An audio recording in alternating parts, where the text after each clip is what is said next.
let's start. So you see, so the origin of magnetism is due to the unpaired electron, as I said to you. Okay, so at first we are going to study the classification of the magnetic materials. So if we apply, that classification comes from if we apply some magnetic field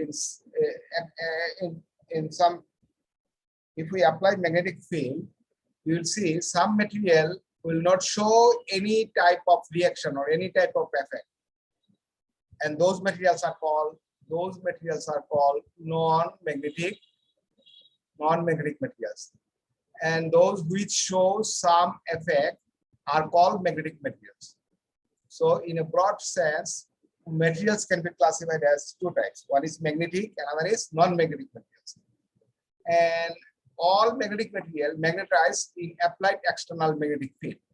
And depending on the direction of the magnitude of the magnetization and also the effect of temperature on magnetic properties, all materials can be classified as these three main classes. Okay, so these are diamagnetic material, and then paramagnetic material, and ferromagnetic materials. And two more classes of materials have structure very close to the ferromagnetic materials. These are actually, one is called antiferromagnetic materials, and another one is called antiferromagnetic materials, and the other one is called ferrimagnetic materials. We will describe these two later on. And properties of these materials are described. We are going to describe it now. First, I said, first class is diamagnetic materials. What happened if you apply magnetic field in a diamagnetic materials? So as I have mentioned, there will be an effect. However, in this case, the effect is diamagnetic materials actually repel the magnetic field. If you apply the magnetic field, then there is another magnetic field is generated in the material, which is same in magnitude but opposite in direction. Okay, opposite in direction to the applied external magnetic field. So in that case, the magnetic susceptibility is small and it is negative for this material. And susceptibility is actually magnetization per unit magnetizing field. Susceptibility chi, I think there is a definition there. Chi is equal to m by h. Chi is equal to m by h. This is susceptibility. Susceptibility is negative for this material, and susceptibility represent the areas. So then susceptibility represent the ease of magnetization of a substance, and is equal to the ratio of the magnetization of a material. So magnetization of the material to the applied magnetic. And relative permeability is less than 1 for this material. Examples are, you see, the gold, copper, silver, bismuth, lead, zinc, and other noble gases has got this sort of properties. And paramagnetic materials, actually these materials are attracted by the magnetic field, but this attraction is very feeble, very small, and they're magnetized in the direction of the applied magnetic field. And magnetic susceptibility, that is m by h, is small, however the value is positive. The relative permeability is greater than 1. So there is a difference between diamagnetic material and paramagnetic material. Paramagnetism is due to the spin and orbital motion of the electrons. Okay, and examples are aluminum, platinum, manganese chloride, salts of iron, nickel, salts of iron, not iron. Iron, nickel are actually ferromagnetic material, but the salts of iron like iron oxide, nickel oxide, tungsten, and nitrogen, these are actually the examples of paramagnetic materials.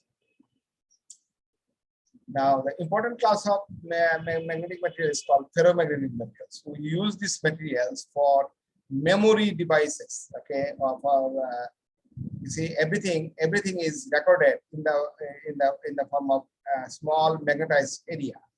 So, and we use this ferromagnetic material for that purpose. These materials are strongly attracted by the magnetic field, and they magnetized in the direction of the applied external magnetic field. That's very important. In case of diamagnetic material, there is a magnetization, but if the magnetic field is in that direction, magnetization will be in the opposite direction. And then for paramagnetic materials, if magnetic field is in that direction, it will orient towards the magnetic field, but orientation is not completed.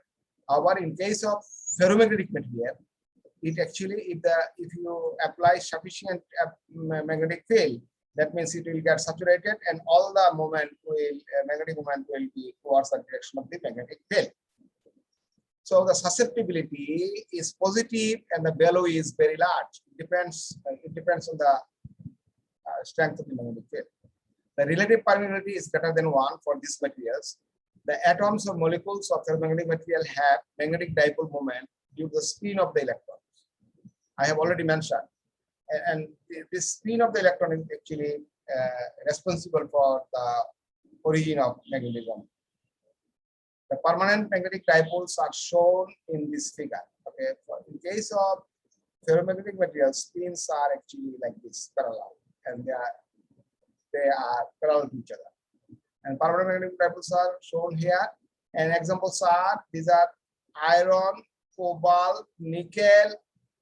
Okay, this shows ferromagnetism at room temperature. Besides this, there is another two material. It's called gadolinium. So please write it down, gadolinium, and other one is called dysprosium.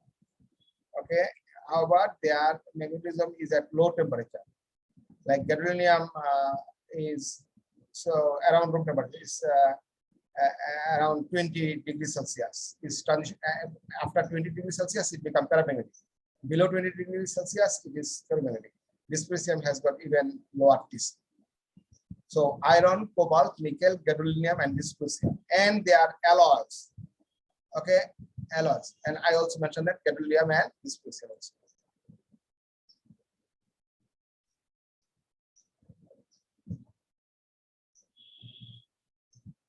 And this is the spin arrangement for anti-ferromagnetic material, and this is the spin arrangement for ferrimagnetic materials. I said there are two special class of ferromagnetic material. One is called anti-ferromagnetic materials. In this case, spin are equal but opposite in direction. So their net magnetic moment will be almost zero, very small. However, in case of ferromagnetic materials, you have two types of spin, unequal spin, and they are anti-parallel. And as they are unequal and anti-parallel, so net moment will not be zero. So these materials will behave like a almost ferromagnetic material. So here there is an explanation of antiferromagnetic materials. Antiferromagnetic materials show very little magnetism. Why? Because their spins are anti-parallel to each other. So that means net moment will be almost zero. Magnetic susceptibility of this material is positive, however, the value is very small. The atoms or molecules of antiferromagnetic material possess magnetic dipole moment due to the spin of the electron. That's very important. Spin of the electron is the important thing for magnetism. The magnetic dipole moment of adjacent atoms are antiparallel as shown in figure here, 1b of this case. The magnetic dipole moment of antiparallel, due to the antiparallel magnetic dipole moments, the magnetic effect of an antiferromagnetic material is zero. I already said it, but possess magnetism due to the temperature dependent disruption of the magnetic moment alignment. Example is copper chloride and oxides of manganese, manganese oxide, and as you know, the manganese has got different valencies. It can be MnO2 or also some other valencies of manganese and their oxide, cobalt oxide and nickel oxide. So these are actually basically oxides of manganese, cobalt and nickel, not cobalt and nickel. Cobalt and nickel are ferromagnetic materials. And ferrimagnetic materials are known as ferrites as well. Okay, and a lot of research are still going on ferrites, because ferrite has got extra advantage. Although they behave like a ferromagnetic materials, ferrite has got some extra advantage. Normally, the ferromagnetic materials like iron, cobalt, nickel, gadolinium, dysprosium, they are metal. Okay, so their resistivity is very low. However, ferrite has got so they behave like a ferromagnetic materials, However, their resistivity is very large. Okay, due to that, eddy current loss can be minimized here. So magnetization of ferromagnetic material is actually intermediate that of the ferromagnetic and antiferromagnetic, because in this case spin are antiparallel and unequivalent. Okay, the magnetic dipole moment of adjacent atom or molecule of ferromagnetic materials are shown, already I showed you, are shown in this figure. And the unequal magnetic dipole moment of the adjacent atom results in net magnetization of the material. Examples are auxiliary all ferrites have general formula, this one. Metal oxide, Mu means metal oxide, and then Fe2O3. Okay, so in which M stands for divalent cation. For example, copper, zinc, cadmium, iron, cobalt, nickel, etc. And then including that Fe2O3. So that means if we take the iron oxide, so it will be FeO and then Fe2O3. So combinedly, these materials can be written as magnetite, which is called magnetite. Fe2 and then O, Fe2, Fe3, Fe3O4. It's called like Fe2 iron is here, another iron is there, so Fe3 and then O4. So this is called magnetite. This is called magnetite. So it's an important class of materials, and magnetite is used in the recording industries. I don't know whether you might have seen previously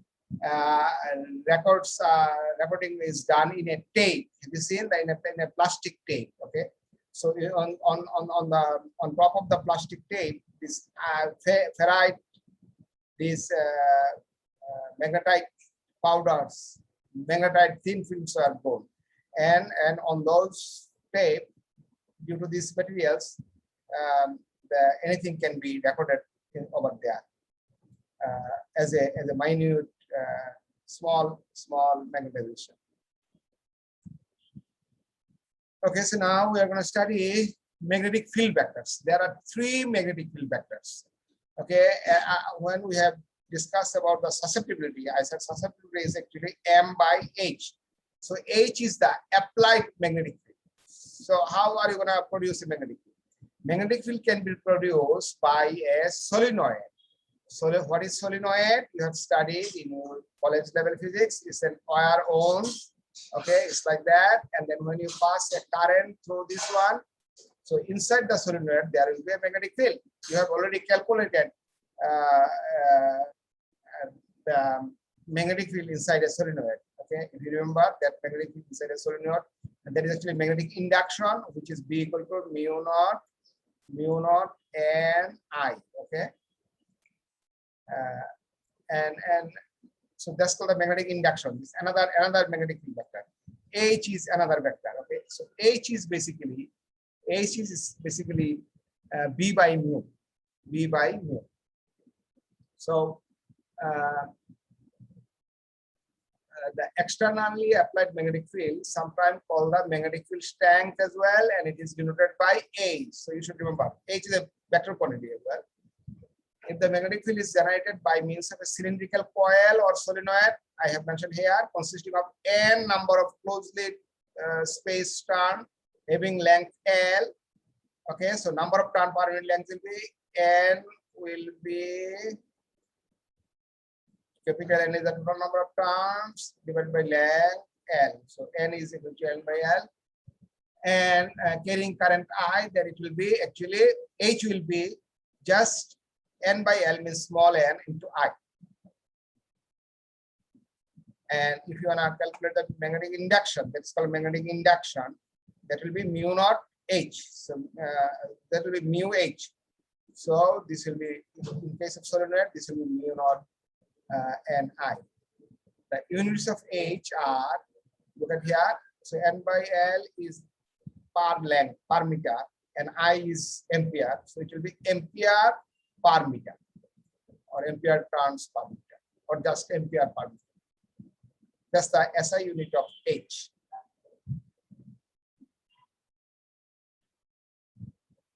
So like if there is an air-filled coil, so that means inside is no magnetic materials is there. So we are going to use permeability in free space, which is mu naught. Mu naught is equal to 4 pi into 7 Weber per ampere meter. And if you insert a magnetic material inside the solenoid, which has got different permeability, so in that case, B will be mu H.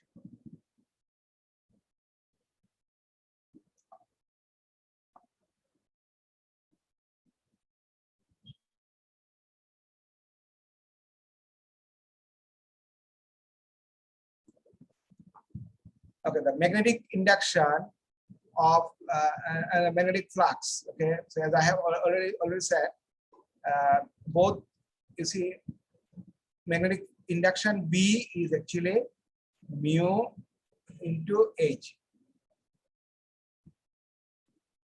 So that is actually the magnitude of the internal field strength within a substance that is subjected to an applied field H. Like if you apply an external magnetic field H in some magnetic materials, so inside the material there will be a magnetic field, and that is called a magnetic induction. That is actually B equal to mu into H. The magnetic field strength and flux density are related. Another important parameter is mu, the permeability. I already said permeability is the property of the specific medium through which magnetizing field can pass and in which B is measured, as shown in this figure. The permeability has dimension of Weber per ampere meter, okay, and or Henry per meter. In vacuum, that means in free space, so magnetic induction in free space is B0 is mu naught H. Mu naught is the permeability in vacuum, which is, I have already mentioned, 4 pi into 7 Weber per ampere meter or Henry per meter. Then parameter V naught represents the flux density within a vacuum, as demonstrated here in this case.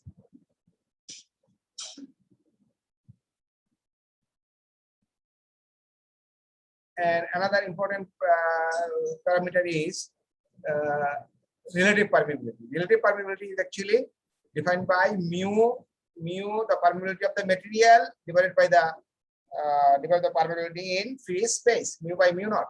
So mu r is called the relative permeability, which is actually unitless because this is the ratio of mu divided by mu naught. The permeability or relative permeability of material is a measure of the degree. So that's the definition of relative permeability: degree to which the material can be magnetized, or the ease with which B field can be induced in presence of an external field.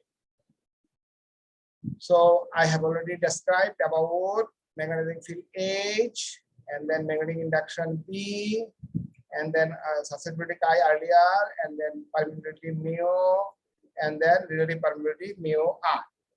Another important quantity is called the magnetization M, and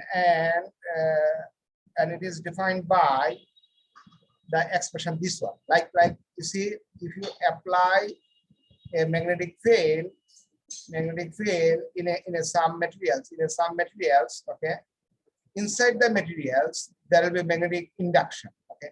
However, the total induction in this case will be mu naught H plus mu naught M. This M is called the magnetization. M is called the magnetization. Like if you apply a magnetic field, all the moment will turn towards the, if the material is ferromagnetic, it will turn towards the applied magnetic field. So net moment, magnetic moment per unit volume, is called the magnetization. Net moment per unit volume is called the magnetization. In presence of an H field, magnetic moment within the material tend to become aligned with the field and to reinforcing. That means the value will be enhanced by virtue of their magnetic field. So term mu naught M is a measure of this contribution. So net induction will be B equal to mu naught H plus mu naught M. So this is the relationship between all these three vectors.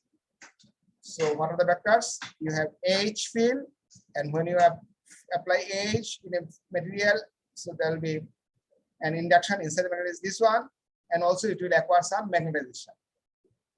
So total induction will be this one.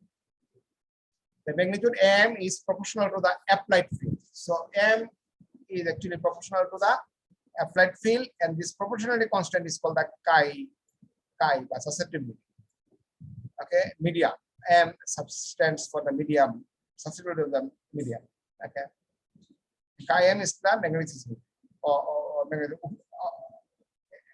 And when you study electrostatics, there will be a there will be net polarization. So in that case, is the electric susceptibility. The magnetic susceptibility and the relative permeability are related. This equation. Chi M is mu r minus 1. Okay, so these are the magnetic parameters, and the unit of these parameters are given here. So SI magnetic induction, it is denoted by B, and its SI unit is Tesla or Weber per meter square. Okay, 1 Weber per meter square is actually 10 to the power 4 Gauss. EMU unit is Gauss, magnetic induction, and magnetic field strength H is, I already mentioned, ampere per meter or ampere turn meter, and then in EMU unit it is Oersted. So conversion factor is one. So for solving problems, you need this conversion factor. 1 ampere turn meter is 4 pi into 10⁻³ Oersted, and magnetization is denoted by M, and SI unit is same as this one, ampere turn meter, and this is the EMU unit. 1 ampere turn meter is 10⁻³ maximum per centimeter. Permeability mu naught is actually Henry per meter, and conversion factor is relative permeability is unitless. Susceptibility is also unitless because susceptibility chi is F/H. Okay, so susceptibility chi is also unitless. Sir. So yeah, I'm going to answer your question at the end of the lecture. Sir, actually, I don't understand simple thing. Sir, Henry to the power M to the power B. Oh, no. B, this is not this one. B is actually the reference here. Look at here. B means, B, just forget this one. B says units of Henry are Weber per ampere. So B is not a unit. Okay. Okay, sir. B said there is a short note and C here, and A means somewhere is written A also. A is units of Weber are this one. Okay, this is the that is how we put the reference. I mean, there is a short note here. The explanation of A and explanation of B. Unit is this one, Henry per meter. Unit is also Weber per meter.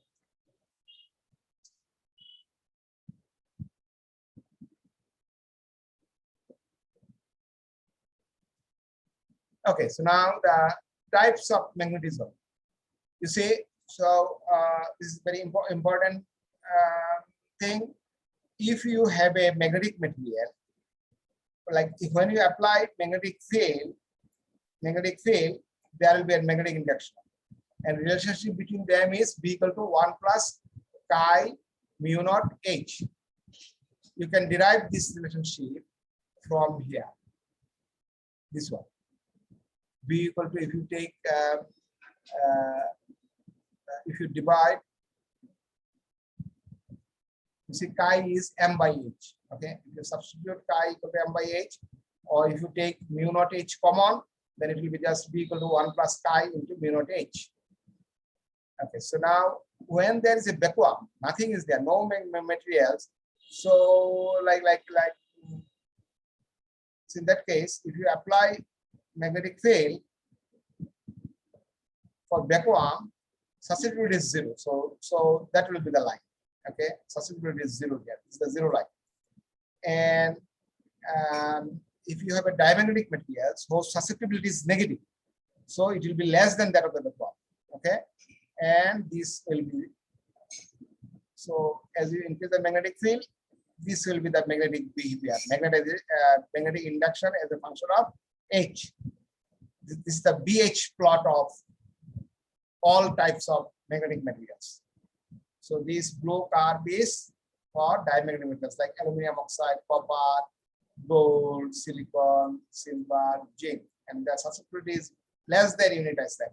Is actually minus 10 to the power minus 5. That means minus 0.0000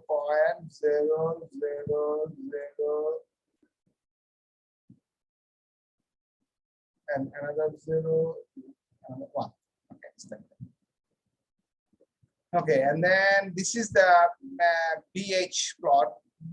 When you apply magnetic field, that is how the magnetic induction will vary. So these are for paramagnetic materials, and their susceptibility is positive, and the value is very small. So value means 0.000 and then. So like materials like aluminum, chromium, molybdenum, sodium, titanium, deuterium has got this sort of paramagnetic behavior.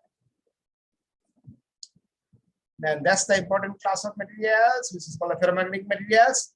For that one, susceptibility is very high. Susceptibility is very high. That means if you apply small amount of magnetic field, magnetic induction will be very large. Look, this amount of magnetic field, and then finally, and then if you increase, it will be just saturated.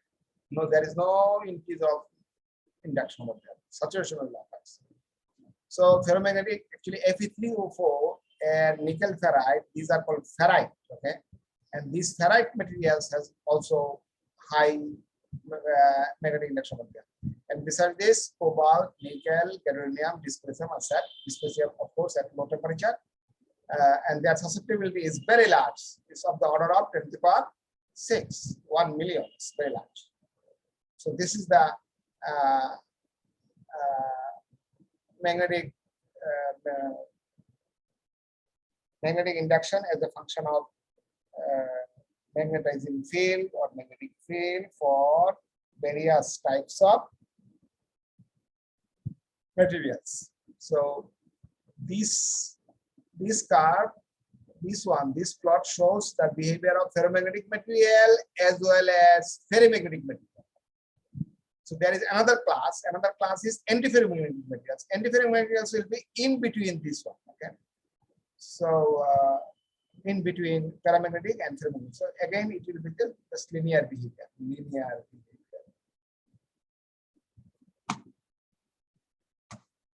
Okay. Now, magnetic moments in various class. What happens over there? In case of diamagnetic materials, okay, if these are atoms, there is no net magnetic moment. Look at here. There is no net magnetic moment in absence of magnetic field. When you apply magnetic field, magnetic moment develops in the material. Okay, and this magnetic moment is actually opposite to the applied magnetic field, or as in presence of magnetic field, magnetic moment generates in that direction. So this magnetic moment will have a magnetization, okay, and that magnetization will oppose the applied magnetic field. So that is why there is a repulsion between that. And paramagnetic material has got magnetic moment there in absence of magnetic field, magnetic moment in absence of magnetic field, but their distribution is random. So due to this randomness, their net magnetic moment will be very small, very small. When you apply magnetic field, this moment will try to align. This is the magnetic field direction. This magnetic moment will try to align towards the direction of the magnetic field. So its magnetization will increase. That will be here. But look, there is no saturation of it. That is why it shows a linear behavior. But in this case, they are already aligned. Like in case of ferromagnetic and in case of ferromagnetic materials, they are already aligned, even in absence of magnetic field. That means they have got some spontaneous magnetization. They have got some spontaneous magnetization. Okay, and when we apply magnetic field, as we have seen in previous case, if you apply small magnetic field, its magnetization become higher. So if you apply small field, the magnetic moment will align towards the direction of the magnetic field. That means the complete saturation occurs over here. If these pins are parallel to the applied magnetic field, so complete saturation will occur.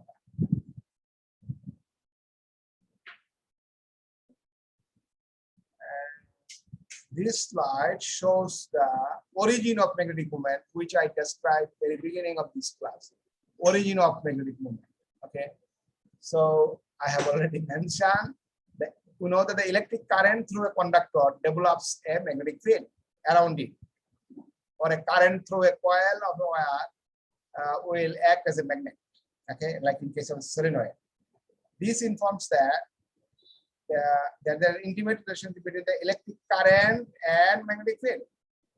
And as you know, the flow of electron along a path constitutes an electric current. I already mentioned that. In all atoms and electrons are revolving around the nucleus in different orbit. These revolving electrons constitute an electric current in the orbit. This current from the magnetic, this current forms the magnetic dipoles. And as electrons in an atoms are revolving in different orbit, they are randomly oriented, so that the magnetic dipole due to the orbital motion of the electron are randomly oriented and results in zero magnetic dipole moment. The spin of the orbital electron and spin of the nucleus also contribute to the magnetic effect of the electron. Under an external applied magnetic field, this dipole experience a torque, like when you have studied, when you place you have studied in your college level physics. If you have an electric field and if you place an electric dipole over here, okay, you have studied earlier. Perhaps magnetic dipole also. So there will be a torque because there will be a force acting on it on the positive charge and force on the opposite direction and the negative charge, and as a result, it will be rotated. So there will be torque. Similarly, when the magnetic moment is placed, magnetic dipole is placed in a magnetizing field, so there will be torque acting on it. Okay, and due to so the dipole will experience a torque in the direction of the field, and the atom acquires certain magnetism. Therefore, the magnetic dipole moment of an atom due to the orbital motion of the electron and spin of the electron, and also the spin of the nucleus. Okay, however, the spin of the nucleus will be very small. Why? Because the nucleus, it depends on the mass. So mass of the all the mass of the atom is considered like later on we're going to show that magnetic moment mu is actually EH car will derive this twice m. So in case of electron, mass is very small. But in case of proton or in case of nucleus, the mass is very high. Okay, in that case, the contribution of the nucleus is very small. We'll study this contribution in detail separately. Okay, like this one. So, what is the origin of diamagnetism?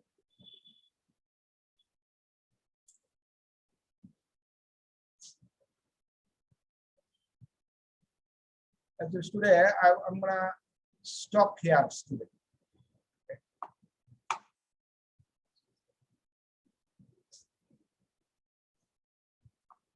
Okay, sir. Do you have any question?